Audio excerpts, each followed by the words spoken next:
Howdy, howdy everybody. Welcome to HT's EDC. Coming at you this Monday morning from the back patio. Hope everybody had a fantastic weekend. We had a good one ourselves. But we got a lot this morning. A lot of things we're going to discuss and go through. So we're going to hop right in it. Try to get you in and out in a timely manner, not hold you up too long. So we are going to hop right into our What You Totin'. We have our little pocket Jesus, because everybody needs a little Jesus. We have our pocket / prayer cross. Same Streamlight micro stream mini flashlight. Same OpenSea leather wallet that houses now both of our little coins. Our challenge coin, put on the full armor of God, goes right here in the back. And if you open it up, first sleeve in the front, we have our poker chip that well, I'm not going to fight with it and hold you up this morning. Our poker chip in HT red, rule number 9. It's right there. You guys have seen that. Am kind of switching it up a little bit on my arm here. I don't know if that's backwards to you or not on there. No fear, just faith bracelet on this arm. And over on this arm, Brother Randy will like this. We can get to turn around there. About Jesus, and then we come up here. I tell you what, just take it off real quick. He came, he died, he rose again, and he's coming back. Our little bracelet for the second coming of our Lord and Savior Jesus Christ. We have that on the left arm, and no fear, just faith on the right. We are repping Modern Monday today on our carry. I needed a little switch up. Like I say, once a week, once every 2 weeks, I get that little Modern itch, and I figured let's get it out of my system today on Modern Monday. And we are rocking this baby right here. One of my all-time favorite modern knives ever invented. This is the Siebert designed Benchmade Adamas. And this dude is in CPM crew wear. You can see that right above the thumb stud. And look at this, folks. This is just ridiculous action. Talk about a guillotine. But just a big, beefy behemoth of a knife. Big, huge drop point. Fuller on each side. Dual thumb studs, axis lock. So this is just as good lefty or righty. All you'd have to do is switch this old deep carry pocket clip around to this side, and lefties would have the exact same experience. But just an awesome modern knife. Love it, love it, love it. One of the best, this one, and I would say an AD10, a cold steel AD10 are kind of my buck 112s of moderns. It just feels like the knife fairies came and molded this one to my hand. And also the AD10, that's right there with it. They are both ridiculously ergonomic, and just an absolute HT biggin, and I love it. We are going to be sipping today a Coca-Cola, but if you can see, the can's got a little different up here. The old grocer had the cherries in this week. A lot of times they're out of them, but I love Choke Zero. but just a little bit more, like that ice, like the cherry on top, pun intended, when they have cherry Coke Zero. Yes, sir.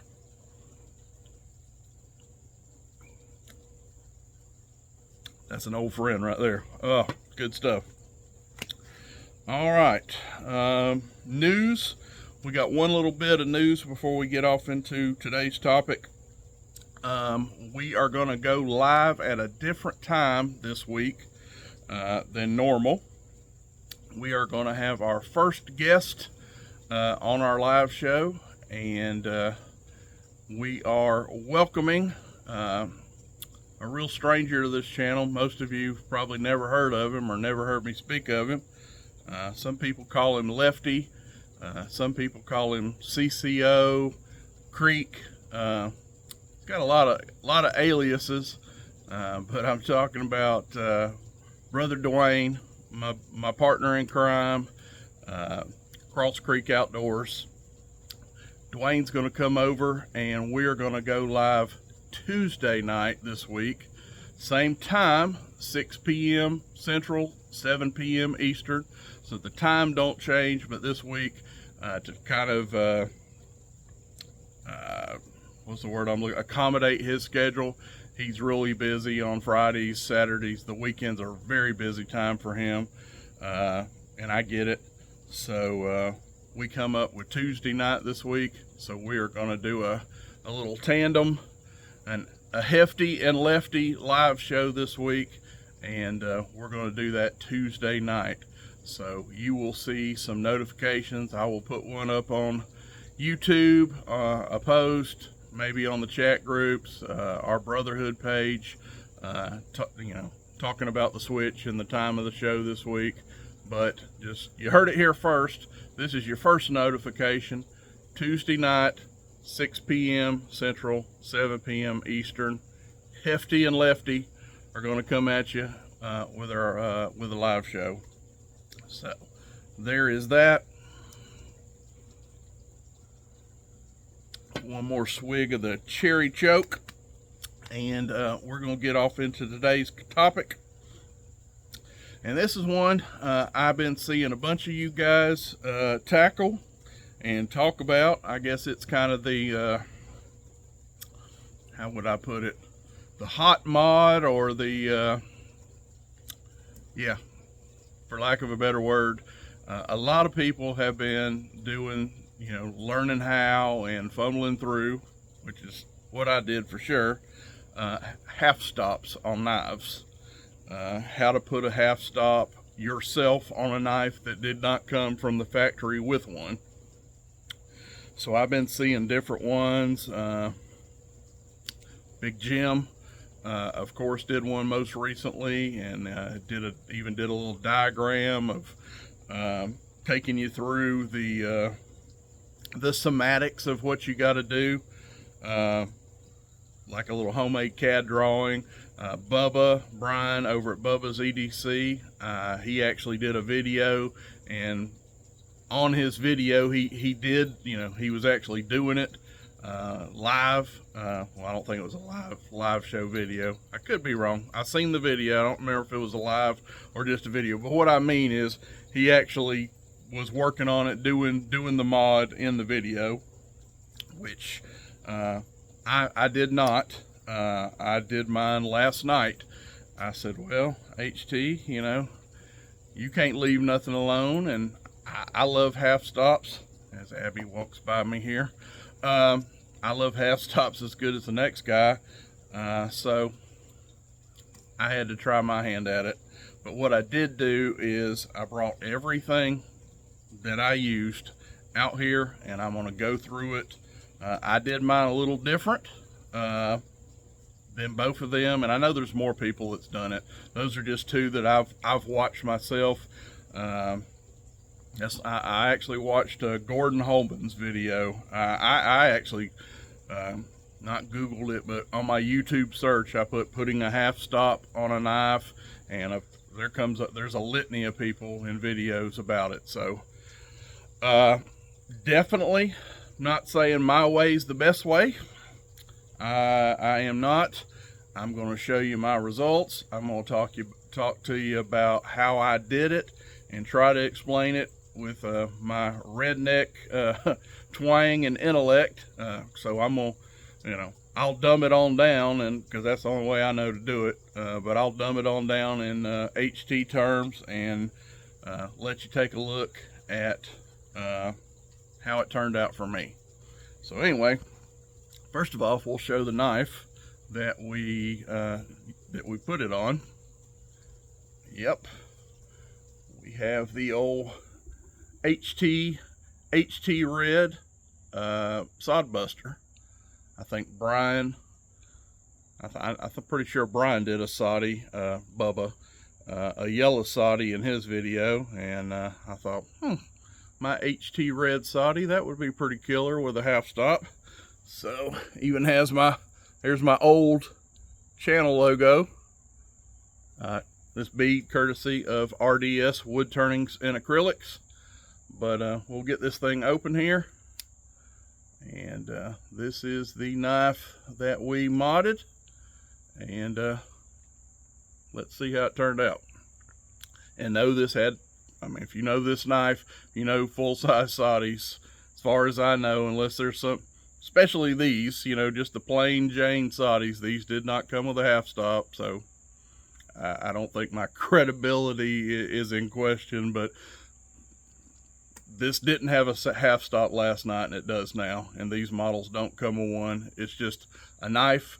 A lot of people have said it. They'd love to see Case, kind of like GEC or some of the other makers, put half stops on their Soddies. So this is a knife I'd always kind of wanted. Man, I wish that knife had a half stop. So that's the one we chose. So anyway, here we go. And what do you think? Pretty far back, right? Dead 90 degrees. Come this way. Not too bad. As you can see, I'm coming quite a ways. And we are popping back home. And nice snap there. Coming back to the middle. We can come to here. Nice wall. Either way, come this way. And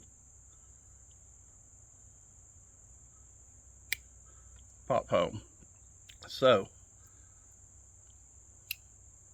and kind of give you a look down inside now. See how I did on those liners. And I did have to polish everything up, but as you can see, pretty well 90 degrees. I am proud of the outcome.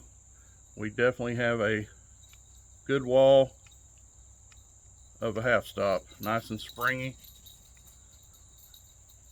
in both directions.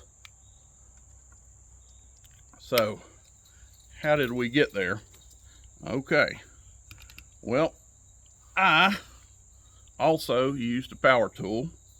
I will say this, I wish I had some files, some of the small files. I know some of the guys have talked about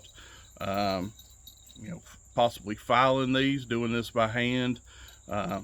Power tools, and I'm not gonna lie, we had some times where the thing jumped on me and I scarred the side of my my Delrin, so I had to take some sandpaper, which is coming up. I was going to be using sandpaper anyway, but anyway, and touch up some of my Delrin when my hand jumped. But when you use power tools, it's faster, you got more torque. There's a lot of pros to it, but it's also kind of not very forgiving. If you make a mistake, it'll take some material. So just saying that, I probably would use this again, but I probably would use it in tandem with some files. Maybe do this so much, get started with this, kind of start flattening out and we'll talk about what I'm talking about, about flattening out the tang. But I probably would start with something like this and maybe finish up with the file, or kind of use them in tandem. I didn't have a file big enough, so we did all Dremel and sandpaper. And the two things I used to flatten out the tang, and we might as well just talk about that first. What you have to do, folks, in a half stop mod is this, and you're not going to be, this used to be round in there. If you can see down in there, everything is nice and flush now. That is all flat when this is in the closed position. And this is how you're going to have to go in, and whatever you use, and normally a knife that has no half stop, let's just say this just open, it has a half stop now, but let's say when it didn't, all of this right here, your blade tang here will be rounded. It'll be curved over. And so when you're opening your knife, it just follows that moon, that half moon, if you will, no stop here, and just goes all the way around in a circle. Well, if you want it to have a half stop like this tang right up here, this is your back spring here. You can see that little gap. This is your back spring right here, and right up here is your blade and your blade tang. At the end of the day, that's got to be flat, because so when you come to half stop, instead of just doing that full slow circle, it comes to, well, let me start it down here. It comes to right there. It goes metal on metal, flat on flat. So flat on round, no half stop. And we're talking about the flat of your back spring. So your back spring and your blade tang have to be square. They have to be flat. If your back spring and your blade tang is rounded, no half stop. It's just going to open up nice and smooth, hopefully, if you don't got a lot of gunk or trash in it, in one fluid motion, and finally pop into home when you get all the way up to straight up 90-degree vertical. But what you're after is making all that flat. Your back of your blade tang has to be flat, and it's going to be your back spring is going to be flat. So to have a half stop, it's not rocket science. It's got to be all flat to have, boom, to have it do this. So clear as mud, huh? But anyway, how did I get there? How did I flatten mine? And this is where, some people come in. I seen Brian use this in a little cutting wheel, and I know a lot of you guys are using, other guys they've used the cutting wheel. I've seen some people like Gordon Holman, he just disassembled the knife and he used power tools. He knocked all the pins out, disassembled it, took the blade out, and went up against a grinder and flattened it, and then cleaned it all up. I mean, yeah, that is wonderful. If you have all that, and you have all the stuff, if you want to come back in and put new pins in it, and I'm not down in that whatsoever. I mean, he has the tools, he has the means, and more so than that, he has the skill. But that's a process and some stuff I don't have. So us guys are just the guys that are leaving the knife intact to do it, not disassembling it. This is kind of how we're doing it. But of course, if you have, if you've got new pins and all, and you've got all the materials, you've got all the power tools to take the knife apart and do it right, I mean, it is nothing to go up against a belt, a sander, and I mean, seconds you can flatten a blade tang, clean it all up, polish it, and then put everything, put new pins in and bring it all back together. If you have that, that's great. It's kind of like how they do it at the factory when they're assembling your knife to start with. They either put, that's where they'd put that flat tang or just leave it rounded. And then they put it all together. So I seen Gordon do it, kind of like factory. he took it apart and put it back together, basically like it would come, like they would have built the knife initially from the factory. So there's that. I used something else. I did not use a cutting wheel.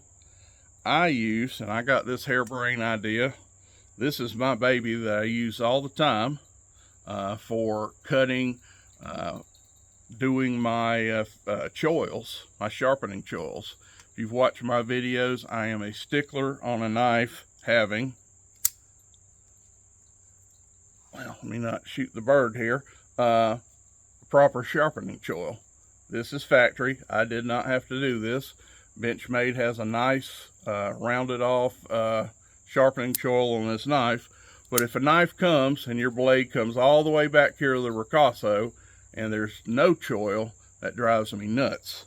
So this, you guys have heard me talk about before, is my tungsten carbide bit. You see that? See this little guy right here? I'm turning it in my hand. This is a this is made out of tungsten carbide.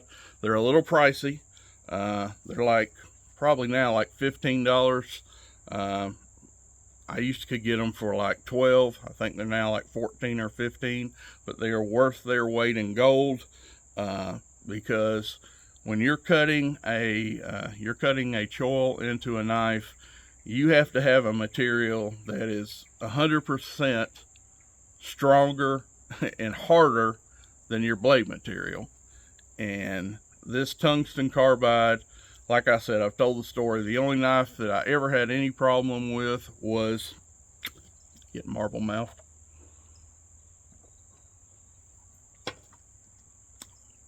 Was a knife in not Magna Cut, what is that stuff called? Oh Lord, Maximet. I almost forgot. Maximet steel. It's like 6970 Rockwell. It is ridiculously hard, and this could still do it, but when I kind of willy-nilly it when I went to start my cutting and doing my sharpening choil on that, I just kind of had a hold of it like I've always done on any other steel, and anyway, it jumped on me. When I put it down on there, this stuff, the blade steel I was sitting this guy down on with my rotary tool, they fought, you know what I'm saying? Like, hey, that blade steel is pretty tough too. And it jumped, and when it jumped, it went, this far up my knife and put a nice nick in my blade, and like, yeah, that was a bad day. Anyway, where I'm going with all this thing's super hard. For any of your carbon steels, come on folks, we're talking about the case in this knife. We're talking about good old 1095 or CV or whatever, or even your stainless steels, your 440 series, your Case True Sharp. Folks, we're talking about stuff between 55 and 59 Rockwell. This wins. This is a lot harder. So anyway, I got the harebrained idea of, well, what if I just go in with this instead of, a cutting wheel, and I just go in there and I start flattening. I start cutting away on that tang with this, and it worked. Did get it super, I don't know how good that's going to show, but we are super flat in there. And I came back, I said, well, it kind of left a little bit of a trough, if you will, in there. If you can imagine cutting into something flat, well, it kind of left a little bit of a rounded edge on both sides of the blade, which honestly opened and closed pretty good, but it looked unsightly. So I got it flat with this, but if it makes sense, it kind of cut a trough in the top of the blade. It was flat, but it was concave or what have you in the very top of it. So I went back with this, and this is a little diamond file that has a nice point on it, and this is in diamond, so this is pretty tough too. plenty tough enough to cut brass. I mean, we're dealing with brass on those, brass and carbon steel. We're as far as anything that you're removing material. So that's what you got to be tougher than. The two things you use is got to be able to cut, number one, into, in this case, carbon steel and or a little bit of brass on your liner. So anyway, I came back with this guy right here just to kind of touch the edges up and get a nice, true, flat, flush tang on there. Get that little bit of concave where this came in and rounded it a little. It got it flat, but again, I don't know how to explain it. It just had, of course, because I was coming in, you know, zzz, like this, flattening, that it kind of, you know, it put a little bevel in the top of the, you know, flattened the tang, but it had that little bit of what you know, concaveness to it. So I came back in here with this guy and I just simply kind of hit the edges of that where it tried to concave, and flat, you know, completely trued it up flat. So I used my tungsten carbide bit, 90%, and just to touch up those edges that kind of curled up a little on me, I used this little diamond file, whatever you want to call it, right there, with a nice acute tip on it, nice and pokey, just to kind of clean my sides up a little bit. And then my final touches was I came back with sandpaper, because like Big Jim said, or what have you, you don't want your liners being, you know, scratchy and jagged, any kind of burrs in there, because if you do, it's not gonna lend itself to be very smooth opening. So I came back and I went through 400, that's where I started.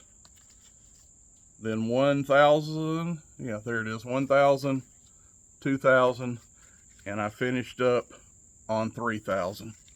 So I came back with a little bit of sandpaper, got in there, if you could see, polished everything, you know, hit the blade tang again, polished my side walls, got everything nice and smooth, and went up in the progressions, 400, 1,000, 2,000, 3,000, and smoothed everything out.